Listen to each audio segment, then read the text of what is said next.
Et voilà, on parle sport maintenant avec Alain Côté comme à chaque lundi. Bon matin, Alain. Bon matin, Jean. Ça va bien? Oui, c'est pas Michel ce matin, c'est Jean, comme par hasard. Changement de rôle. C'est ça, pas de changement, pas d'agrément qu'on dit. Michel devait être à l'extérieur de la région aujourd'hui. Il devait s'absenter très tôt. Pauvre Michel, il doit se morfondre à ne pas faire d'émission ce matin, c'est pas grave. Ah, ben c'est ça. C'est là qu'on l'apprécie davantage. C'est ça. Alors, à pied levé, on prend sa place ce matin, puis je salue également notre ami Étienne, qui, lui, est à ma place ce matin, à la régie. Il fait un bon travail.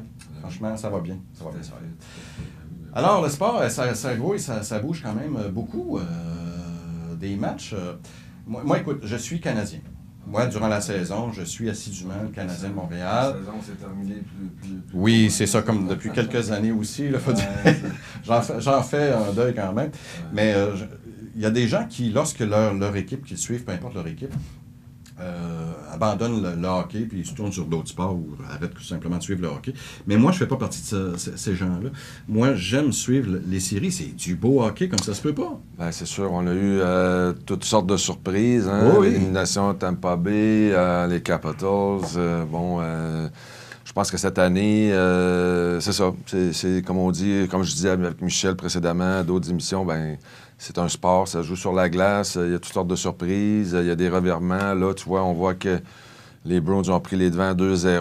On dirait que la Caroline sont menottés, ils n'ont pas le même... style de jeu, peut-être. Oui, ils n'ont pas la même rigueur, ou je sais pas trop. En tout cas, bref, peut-être que là, un changement en retournant justement chez eux, dans leur aréna à Raleigh, peut-être qu'ils vont avoir le temps de se regrouper. En tout cas, c'est sûr que pour les partisans, c'est le fun de voir que peut-être qu'une série va s'allonger en 6 ou en 7 matchs. Là, hein. C'est sûr c'est le fun, une série en 4 quand ça se gagne vite. Bien, pour les organisations, en 4, c'est plus simple. Puis on passe à l'autre appel. Puis à l'autre appel est à l'autre série, bien entendu. Mais c'est sûr que pour les partisans, puis tout ça, puis la Ligue, en tout cas, d'avoir des séries qui s'étirent là, en 6 ou en 7e match, là, comme on a vu précédemment, bien, la série Saint-Louis... Dallas, c'était un but qui a fait la différence en 7e partie par Pat Maroon. C'est là qu'on s'aperçoit de la qualité des joueurs, en réalité. Ben, puis je regarde Boston, puis c'est quelqu'un de mon entourage qui me faisait remarquer, pas plus tard qu'en fin de semaine, que c'est la dernière équipe qui demeure... Premièrement, c'est une des seules équipes qui était dans le top 3. Top dans 2. le classement. Saint-Louis également, mais sinon, ce sont les ça, deux seules équipes. C'est et puis, les Bruins, c'est la seule équipe qui est actuellement dans les séries, qui fait partie des premières équipes de fondation de la Ligue. Donc, les 6 premières, là, c'est ça. C'est ça, on dirait que, en tout cas, bref, là, jusqu'à maintenant, je pense qu'ils ont un bon noyau de joueurs, un bon regroupement de mélange de vétérans avec Patrice... notre ami Brad Marchand qui... Oui, est-ce que c'était ton ami? qui a son style, il faut le dire, puis qui, bon, dans le fond, semble créer de la diversion du côté. Là. Il y a eu un petit geste de frustration là, de la part de Williams et tout ça. Mais c'est ça, c'est du sport, c'est beaucoup d'émotions. Puis bon, on a Chara qui est le leader à la défense, là, justement, qui semble avoir... c'est là qu'on s'aperçoit le talent puis la force des joueurs. On dirait que c'est dans ces séries-là que ça ressort. Ouais. On s'en rend compte vraiment beaucoup. Là. Ben c'est ça. Puis gérer une équipe de hockey maintenant, il faut penser faire un mélange de vétérans, de jeunes. Et puis là, je pense que là, bon, ça nous donne la chance de voir du côté de Boston comment dire, les nouveaux, les jeunes qui poussent, là, qui s'en viennent en arrière, qui semblent peut-être justement bien s'établir à travers le mix là, de vétérans puis de jeunes. Mais en tout cas, on va voir. Là, la série, c'est 2-0. À 2-0, c'est pas... si les Bruins gagnent le prochain, ça devient une grosse commande, c'est sûr, pour les Hurricanes.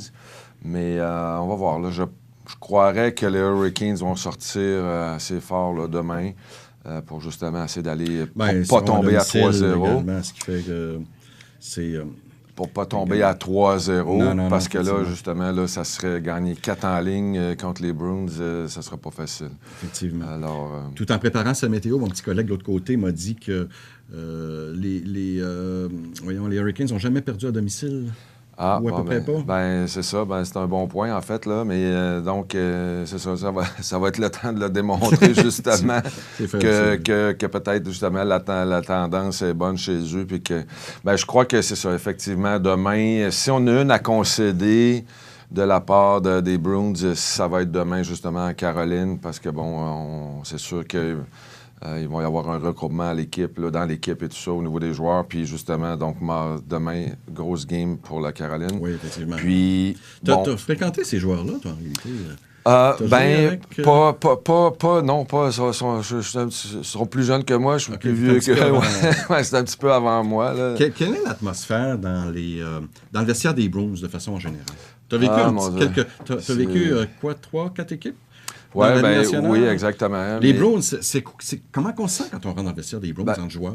Moi, je dois te préciser qu'en fond, moi, c'était à ce moment-là, c'était dans le vieux Garden à Boston. Là. C'était pas les mêmes. Mais l'atmosphère. Il était juste en arrière. Là. Maintenant, c'est sûr que là, bon, ça fait déjà une vingtaine d'années, plus ou moins 20 ans, 25 ans que le TD Garden est établi.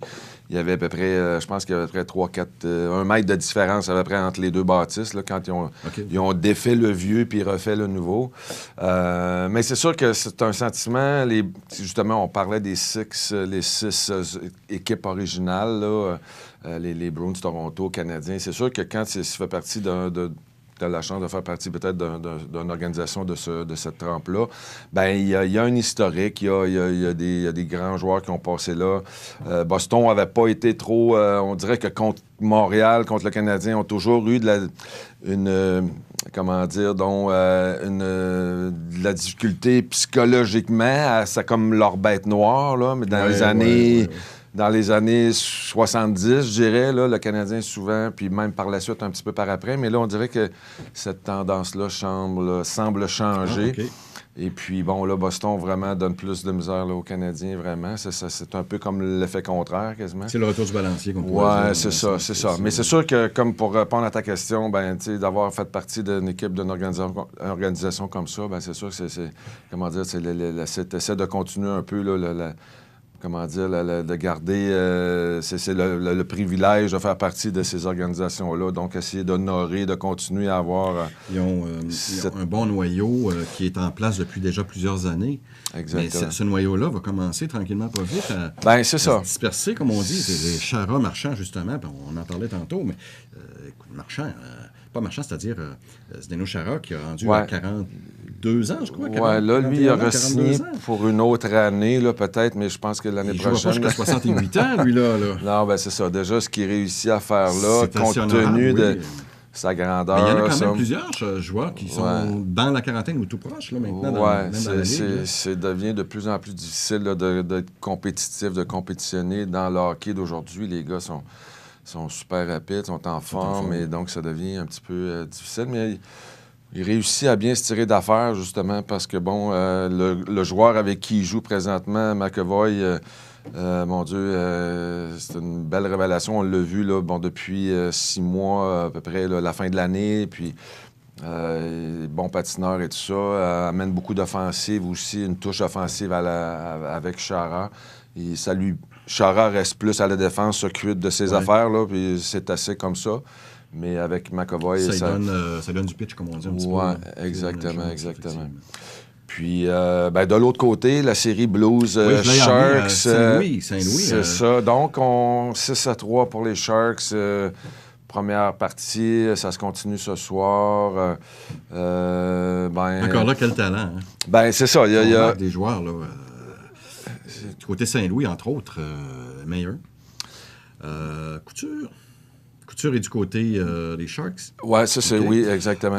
Notre Magny-Montois, c'est Samuel. Oui, c'est aussi. ça. Les talents ressortent encore, là aussi, là, ce côté-là. Là. Exactement. Ça va être à suivre. Je pense que j'ai pas eu la chance de voir le match vendredi, honnêtement, mais bon... On peut voir que peut-être avec le pointage, là, les Sharks avaient vraiment un avantage, mais quoique... dans les séries, que tu gagnes par un but en supplémentaire la 7e partie, ça dérange pas. Que tu perdes 5-0 ou 5-1 ou 5-4, ça dérange pas. C'est la défaite ou la victoire. Mais je pense que c'est ça. Là, les Blues vont essayer de justement niveler la série pour pas... Il y a des matchs que, comme on dit, la rondelle ne roule pas. Ben, il y a ça aussi. Il y a toutes sortes... Tu t'aperçois qu'il y a... Ça tire au but, ça tire au but, ça tire au but, mais ça ne veut pas rentrer. Bien, c'est ça. Il y a toutes sortes d'événements. La rondelle dévie, frappe un patin, un bras, n'importe quoi. En tout cas, ben, tout est possible. Mais justement, ça fait partie des intangibles là, du hockey ou dans n'importe quel sport. Bien souvent, il y a des choses qu'on ne peut pas contrôler. Mais en tout cas, j'ai hâte de voir justement là, les Blues ce soir, le match est à 9h. C'est tard, c'est du côté ouest nécessairement. Oui, c'est ça, mais en tout cas, on va jeter un petit coup d'œil là-dessus pour voir justement comment ça s'enligne. Puis justement, je pense que là, le Saint-Louis devrait être, en tout cas, on va essayer de ne pas essayer de perdre trop de terrain en essayant de niveler la série. Samy Blais a pas mal la confiance de son entraîneur. Bien, c'est ça, c'est le fun de voir ça, justement, lorsqu'il a été réintroduit dans l'alignement, avec le fait qu'il a marqué un but, là, le 4e but, c'est important. Il s'implique physiquement, a vraiment la confiance. Il est mis en échec, beaucoup. Ben oui, c'est ça. Donc, il n'a pas peur de s'imposer, comme on dit. Là. Effectivement. Puis, donc, c'est un bel atout. Là. Justement, ce sont des petits détails, des petites choses de même qu'on veut voir de la part de Samuel ou dans le fond de n'importe quel joueur qui est là. C'est de s'impliquer régulièrement. Puis c'est ça l'affaire, c'est de le faire, comme on dit, soir après soir. Là. Et présentement, c'est ce qui semble... C'est comment dire, c'est un commun accord. Dans le fond, Samuel se joue bien, a la confiance, mais finit ses mises en échec, frappe. Bien, par le fait même, ça crée des opportunités dans le langage hockey, c'est ça, c'est que... Si tu scores pas, ben il faut que tu frappes. Hein, fait que, à un moment donné, ben, à force de frapper, finir ses mises en échec, ben, ça crée des revirements. Puis là, les revirements, ben, à un moment donné, tôt ou tard, tu vas capitaliser, c'est ça. Puis il a eu la chance justement de capitaliser lorsqu'il a marqué son but. Puis on sait que c'est un gars qui est capable quand même de marquer puis voir les trous. Alors, ou faire la passe au bon moment quand c'est le temps, qu'un joueur qui est mieux placé que lui. Mais je pense que rendu là, ça va se concrétiser comme ça. On dirait que les joueurs qui proviennent de la Ligue de hockey junior majeur du Québec s'imposent dans la Ligue tranquillement, pas vite. Ben, il y en a quand même beaucoup qui sont même actuellement en série. Là. C'est ça. Ben oui, je pense que c'est ça. On a, je veux dire, la Ligue... Ben, je veux dire, depuis mon temps, la Ligue, c'est beaucoup d'expansion, justement, dans les maritimes et tout ça. Les 3 ligues sont... jadis, si on retourne en arrière, peut-être que le produit de la Ligue de hockey junior majeur du Québec était vraiment concentré sur des joueurs du Québec. Maintenant, on va chercher des joueurs, un peu partout, en Europe et tout ça, bien entendu, des Européens. On va jusqu'à, justement, là, à Cap-Breton, Halifax, Moncton. Donc, la Ligue est vraiment plus large, ce qui fait que, là, justement, le territoire s'agrandit. Puis, les joueurs du Québec ou de la Ligue de hockey junior majeur du Québec, justement, pourraient jouer dans la Ligue de hockey dans l'Ouest ou de l'Ontario. Puis, parce qu'il y a été une époque que l'Ouest était beaucoup plus fort que c'est ça. La GMQ. C'est ça. On parlait que, c'était des gros joueurs, mais c'est plus la réalité maintenant. Tu vois, on faisait référence là, la semaine passée à Alex Barré-Boulet qui a bien performé dans la Ligue américaine, gagné le champion... la nomination du joueur de junior au Canada, recrue de l'année dans la Ligue américaine. Puis donc, c'est le fun de voir ça. Puis Alex, est justement, là, comme notre ami Marchand, là, je veux dire, c'est pas des grands comme Chara ou quoi que ce soit, mais qui réussit justement dans le hockey, dans la réalité d'aujourd'hui, à bien se démarquer. Puis suite aux ajustements de punition, des pénalités qui sont plus souvent appelés maintenant lorsqu'il y a d'interférences ou quoi que ce soit. Donc, c'est pour ne pas ralentir le jeu ou la game. Donc, à ce moment-là, ça porte fruit ou c'est davantage plus intéressant, là, justement, pour les joueurs à plus petit gabarit. Effectivement. Effectivement, je crois que maintenant, l'apanage des clubs, surtout des joueurs rapides, je regarde autrefois, dans les années 70, par exemple, c'était épouvantablement long. Mais aussi l'effet des 2 lignes bleues aussi qui entraient en ligne bleue. Oui, c'est ça. Mais c'est pas que les gars, ils étaient pas... Comment dire... je veux dire, le jeu était rapide quand même, mais là, bon, il y a des technologies qui s'améliorent au niveau de la condition physique. Les joueurs sont... Je veux dire, en tout cas... ça me fait rire un peu la publicité à la télévision avec une compagnie d'assurance. On voit 3 joueurs actuels avec 3 anciens joueurs, Mario Tremblay. Oui. Les autres, tu vois les jeunes joueurs qui boivent des shakes full protéines. Toutes sortes de mélanges. Et les anciens joueurs avec gros spaghettis, des grosses boulettes dans les... quoi que les c'est boulettes... tellement comique, cette quoi que les pâtes, comment dire, les hydrates de carbone et tout ça, là, bon, c'est les glucides. Les glucides, oui, c'est ça. Ça fait partie encore, là, je pense, que de l'alimentation là, des athlètes ou quoi que ce soit. Mais c'est sûr que maintenant, on peut justement compenser ou aller chercher d'autres nutriments dans des milkshakes ou des boissons énergétiques ou quoi que ce soit, mais pas, en tout cas, qui sont appropriés là, pour les athlètes, bien entendu, là. Mais effectivement, oui, les boissons vertes, toutes sortes de couleurs. Là. En tout cas, pas très ragoûtant, comme on dit. Oui, c'est ça. C'est plutôt, c'est pas nécessairement, c'est le contenant et non pas, c'est ce qui n'est pas peut-être l'extérieur, ce qu'on voit, là. Mais bref. Est-ce qu'il y a des diètes qui sont peut-être pas prescrites, mais du moins suggérées par les organisations? Est-ce que ça travaille maintenant, oui, les gars, même après les matchs, là, je veux dire, avant, les gars sont pris vraiment, là, je crois que maintenant, c'est pas mal comme ça. Après les matchs, les gars, ils ont le service là, de bouffe en arrière. C'est pas juste la caisse de 24 dans le centre. Non. C'est pas ça du tout. C'est ça. Non, c'est plus comme ça. Ouais, la dernière partie, la 7e match, oui, là, ça va être correct, bon, là, mais à la fin, là, t'as toute fin. Sinon, c'est le champagne. C'est ça. Mais non, maintenant, les gars sont vraiment pris en charge côté alimentation, côté, justement, puis dans les séries comme ça, ou tous les matchs, là, mais lorsqu'on joue des premières, deuxièmes prolongations, des fois troisième, les gars perdent beaucoup de sels minéraux.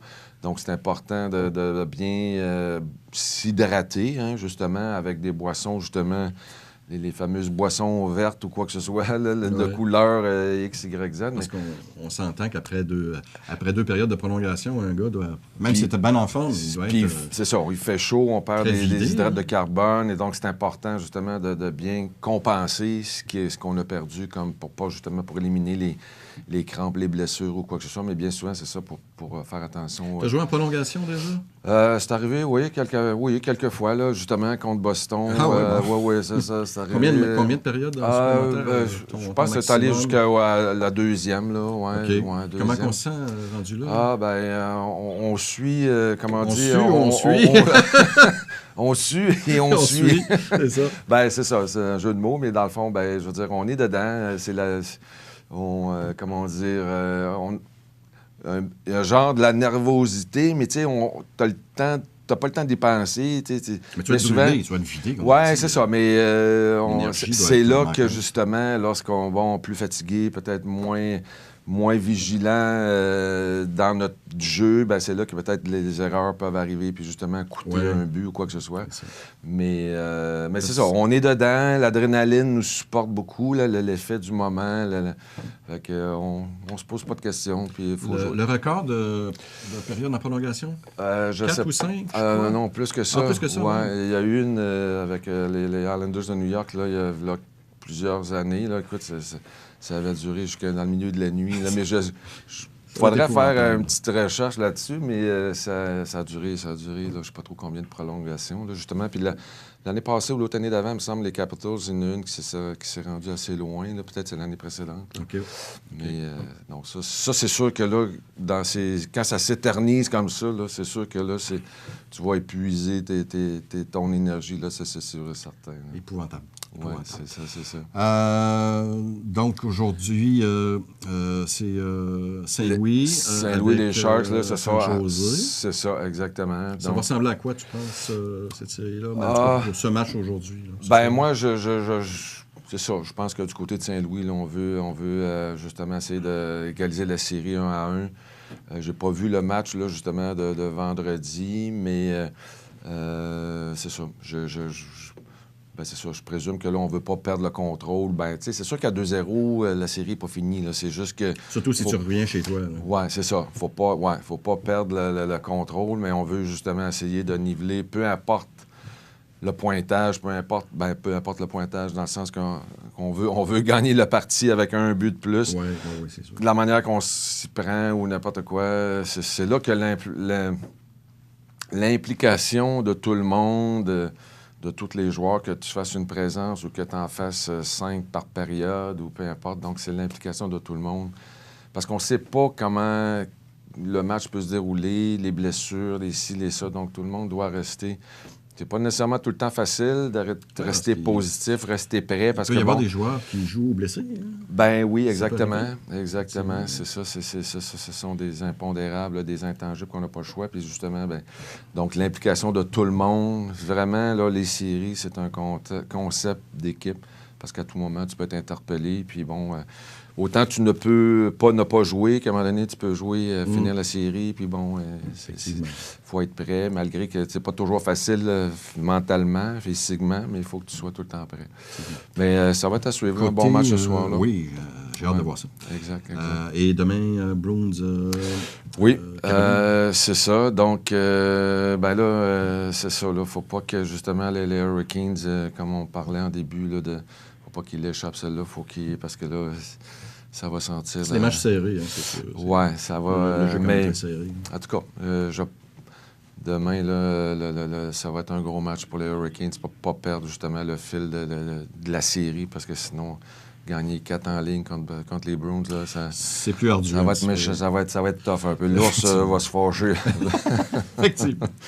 C'est ça. OK. Je peux parler un petit peu de la Ligue de hockey junior majeur, justement. C'est la Coupe du Président oui, exact. remportée par les Huskies, oui, c'est ça. Oui, exactement. Ben oui, c'est ça. Donc, les deux mêmes équipes se retrouvent là, à la Coupe Memorial, parce que c'était Halifax, là, justement. Donc, on savait depuis avant le début là, que, justement, c'était les deux équipes qui vont... Autrement dit, Halifax pourrait, en tout cas, aller se rendre en finale contre les Huskies, là, puis gagner la Coupe Memorial. Fait que, tu sais, c'est peut-être le scénario qui peut arriver aussi. Là. Ben oui, c'est ça. Ben, dépendamment. Puis là, à l'Ontario, c'est Guelph, là, le Storm, là, qui a gagné. J'ai vu ça hier, rapidement. Donc, puis l'équipe de l'Ouest, là, je ne sais pas trop c'est qui a gagné. Mais en tout cas, le scénario fait que, oui, ça pourrait être Halifax contre Rouyn-Noranda à la finale de la Coupe Memorial, puis Halifax pourrait gagner, ou en tout cas, où les Huskies pourraient les rebattre encore. Mais donc, c'est ça, c'est des beaux... Mais ce sont des matchs, c'est plaisant maintenant parce qu'il y a possibilité maintenant de voir les matchs de la Ligue de hockey junior majeur du Québec à la télévision aussi. Autrefois, c'était absent, c'était presque absent partout. Maintenant, peu importe le réseau, que ce soit sur TELUS ou même Cogeco, les matchs sont visibles. Rediffusés, oui, c'est ça. Oui, diffusés et rediffusés. Mais bref, c'est ça, maintenant, c'est... avec la technologie d'aujourd'hui, donc c'est facile d'avoir accès là, justement à ces matchs-là. C'est du très beau hockey. Moi-même, des fois, là, je remarque qu'il y a des matchs, par exemple, de Rimouski qui sont diffusés à l'antenne. C'est des matchs qui sont quand même très bons, puis c'est du très bon hockey. Exact. Très, très bon. Ben, c'est ça. Donc, tout est partout, là, le hockey de la Ligue nationale, la Ligue de hockey junior majeur du Québec a augmenté en qualité et en intensité, tout ça, de par le fait que, bon, les joueurs s'entraînent mieux, sont plus rapides et tout ça. Donc, l'entraînement, bien, c'est du beau hockey, justement. C'est du très, très beau hockey. Oui, c'est ça, exactement. Alors, un gros merci, Alain. C'était très intéressant à suivre. Alain, qui est également conseiller en sécurité financière, je ne me trompe pas? Oui, non, c'est tout à fait. Par hasard, c'est ça. Exactement. Alors, vous pouvez le rejoindre n'importe où, n'importe quand, grâce à son cellulaire qui est le 418-997-418. 9. Oui, c'est bien. En tout temps, donc Alain Côté. Merci, Alain. Bonne semaine. Puis, on te souhaite une bonne semaine, puis on suit les séries comme il faut. Tout à fait. Effectivement. Bonne semaine. Très bien. Merci Merci. beaucoup. Au revoir. Merci. Dans un instant, Merci. petite entrevue réalisée, une entrevue réalisée avec le président et la directrice générale de la Chambre de commerce de Montmagny. Des petites choses intéressantes qu'on va apprendre dans un instant.